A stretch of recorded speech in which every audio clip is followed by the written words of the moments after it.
नमस्कार।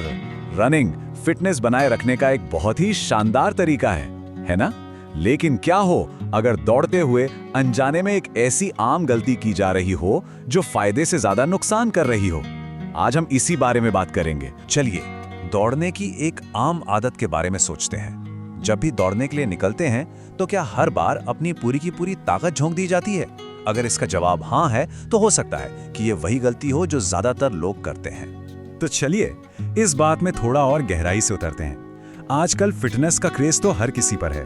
हर कोई अपना पर्सनल बेस्ट तोड़ना चाहता है, सोशल मीडिया पर अपनी तेज रफ्तार दिखाना चाहता है। लेकिन यही जो रफ्तार का जुनून है ना, यही सबसे बड़ी गलती साबित हो सकता है। हैदराबाद के एक जाने माने न्यूरोलॉजिस्ट हैं डॉक्टर सुधीर कुमार। वो इसी बात पर जोर देते हैं। उनका तर्क बहुत साफ है। अगर हर रन के बाद कोई पूरी तरह से थक जाता है तो ये सही ट्रेनिंग नहीं है। ये तो बस अपने शरीर की सारी ऊर्जा खत्म करने जैसा है। तो सवाल ये है कि हर बार तेज दौड़ने में असल में दिक्कत क्या है? भाई ज्यादा मेहनत से तो ज्यादा फायदा होना चाहिए, राइट?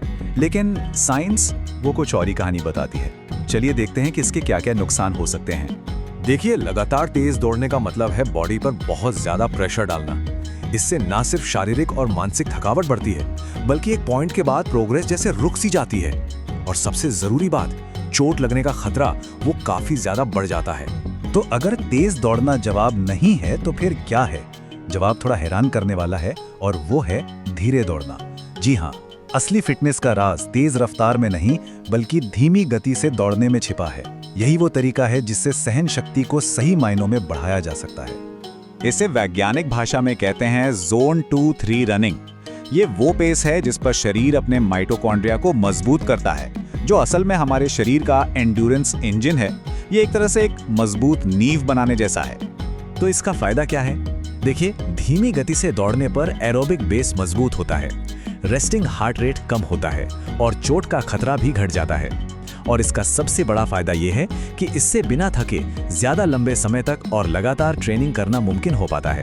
और हाँ, ये सिर्फ कोई किताबी बात नहीं है। दुनिया के जो सबसे बेहतरीन एथलीट हैं वो इसी सिद्धांत पर ट्रेनिंग करते हैं। वो जानते हैं कि रेस जीतने के लिए ट्रेनिंग हार्ड नहीं बल्कि स्मार्ट होनी चाहिए। जरा इस आंकड़े को देखिए, ये अपने आप में पूरी कहानी कह देता है। दुनिया के टॉप एथलीट अपनी कुल ट्रेनिंग का 70 से 80% हिस्सा, जी हाँ 70 से 80% आसान यानी धीमी दौड़ को देते हैं। वो अपनी पूरी ताकत सिर्फ रेस के दिन के लिए बचाकर रखते हैं। तो फिर सही पेस का पता कैसे लगाया जाए? डॉक्टर सुधीर इसके लिए एक बहुत ही आसान तरीका बताते हैं, बातचीत का टेस्ट। नियम बहुत सिंपल है। अगर दौड़ते हुए आराम से बात हो पा रही है तो स्पीड सही है, और अगर बात करने में सांस फूल रही है तो इसका सीधा मतलब है कि रफ्तार जरूरत से ज्यादा तेज है। तो अब हमें एक नए नजरिए से सोचने की जरूरत है। रनिंग का मकसद सोशल मीडिया पर अपनी स्पीड दिखाकर अपने ईगो को संतुष्ट करना नहीं, बल्कि अपने दिल को मजबूत करना और लंबे समय तक स्वस्थ रहना है। और यही इस पूरे विश्लेषण का सार है। अपने दिल को ट्रेन करें, अपने ईगो को नहीं।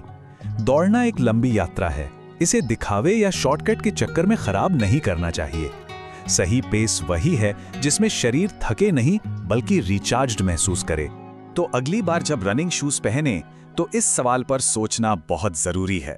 फिटनेस की इस यात्रा में प्रगति का सही मतलब आखिर है क्या? क्या इसका मतलब हर बार रिकॉर्ड तोड़ना है, या फिर लगातार और स्वस्थ रहकर अपनी सहन शक्ति को बढ़ाना है? ये एक बहुत ही अहम फैसला है।